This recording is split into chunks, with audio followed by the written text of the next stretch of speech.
Hello, and welcome to another episode of the Modern Practical Guide to a Positive Full Life with your host, your go to friend, which is me. Today's episode will be about techniques for indecision. Now, I just want to make this clear this isn't about not knowing what to do. This is actually having options and not knowing which ones to take, or just not. It's really about not putting it off or not actually taking the decision. It's not about, making the decision per se. It's just about the process you get to make that decision.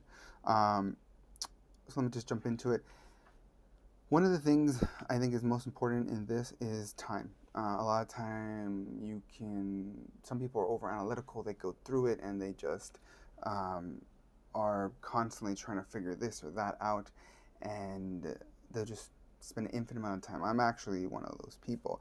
I want it to be perfect, and so I just keep going at it. And I have a rule that says, 80% is good, but even then, if you keep upping the bar, if the 100% is just higher and higher, then 80% is just more and more. And so with this, I always set a time limit.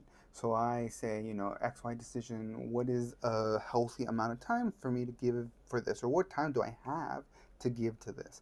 And so that really helps me make a decision at the end of that. Now, this technique, you need to do it. You can't half it. Sometimes you can't. Sometimes do when it says you can't. Like most of the time, no. When you say you're going to make a decision in a day, by the end of the day, you're going to make a decision in the next half hour. Then you have to make a decision, because if you don't do it once, then your mind will just say, well, it doesn't really matter.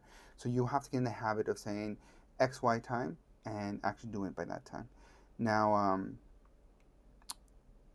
sometimes people are indecisive, not because, paradox of choice, where there's too many choices, but they're worried, and they have an emotional connection to it. And to that, I say, watch the emotional video and process that emotion and then come back to it. Now, if you're still being hesitant, then think about what's the worst that can happen, and try to go through it in your mind. Usually it's pretty bad, but you'll survive. One of the things I like to do is look at a year from now. Will this decision really be that important? Because sometimes it's not. And if it is, what's the worst that can happen? And if you look at it with that perspective, then usually it anchors you. Something's holding you back, and that feeling of regret might be holding you back. And that year perspective says, well, it's not that important, or, in the greater scheme of things, it's, worse if I do nothing, and this time that is wasted in not making a decision a lot of times is, it makes the decision less effective.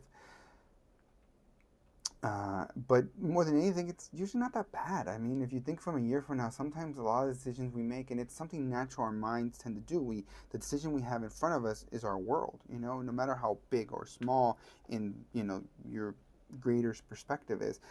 Right now, it's everything, and that's natural. Don't feel bad about overthinking this, or spending too much time. It's something you naturally gravitate to, I believe.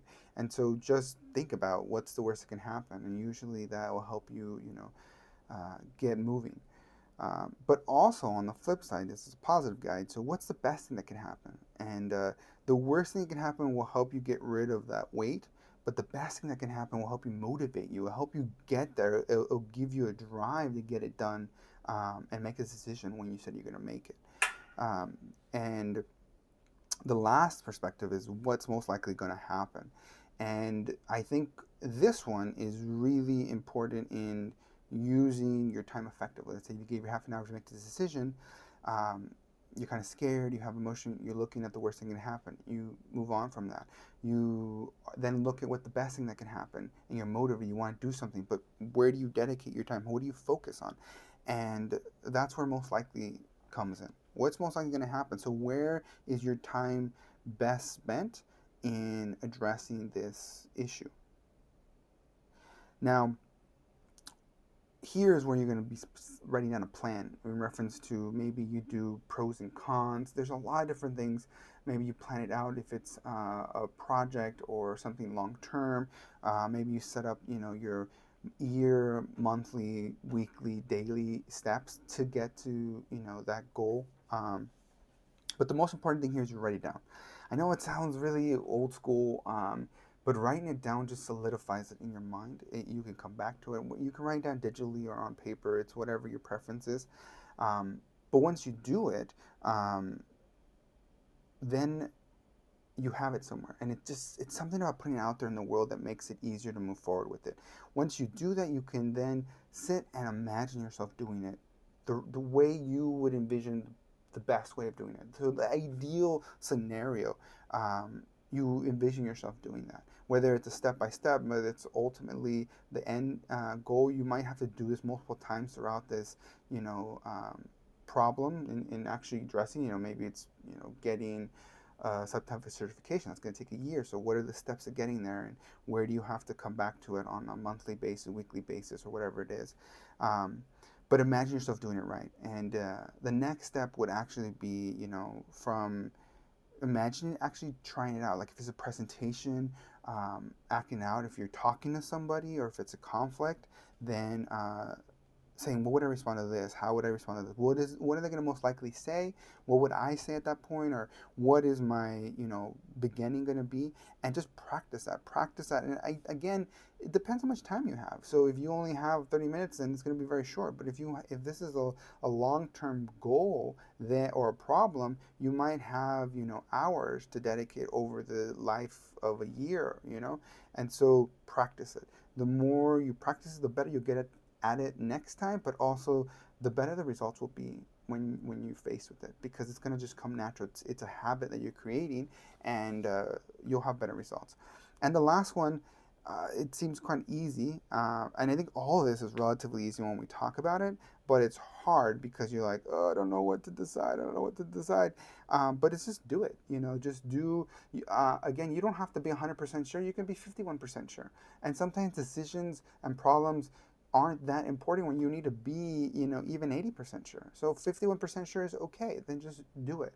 Now, if you're still indecisive, then I would say, pick one. Just pick one. Just randomly pick one and just go with it. Usually, you will have an adverse reaction to it, or you'll have a good reaction to it. And usually, that just means that's what your gut was feeling. And, because sometimes there isn't enough to go one way or another, and that's okay. But instead of just sitting there and feeling like, oh, I don't know what to do, I don't know what to do, you say, okay, I'm going to try to figure out, maybe I'm missing something, and I'm going to try to figure out the next half hour. If you still don't have anything leaning you one way or the other, then you just decide. Now, if you can't even decide for whatever reason, you can't just go, then flip a coin. You should be able to get it down to the two best decisions that make sense, or that are evenly looking in reference to the results, and then just flip a coin and just do it. I know it sounds so.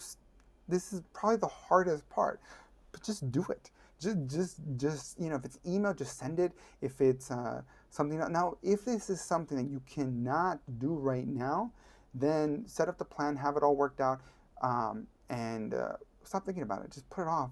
Go have fun. Go do something entertaining if you can. If not, go on to the next problem. But don't sit there and be like, okay, I thought about it half an hour. This is what I can dedicate today. But the decision I can't actually make it till next week. That's okay, but don't sit there and keep thinking about it, because it's not productive. So give yourself the appropriate amount of time, and when the time comes, just jump, just do it. There's really no other way about it. If you do it more and more, and you get the habit of saying, by this time I'm just going to do it, it'll become easier. This isn't something that's just easy. It's difficult. So just keep practicing, and just jump. There's really no other way of putting it. Um, so that's it. I hope you enjoyed the video. If you did, or that someone might, it might help somebody, then please forward along. It's the whole point of the videos. And please follow us on social media at Cultum Vita. It means cultivating life. And thanks for watching. See you next time.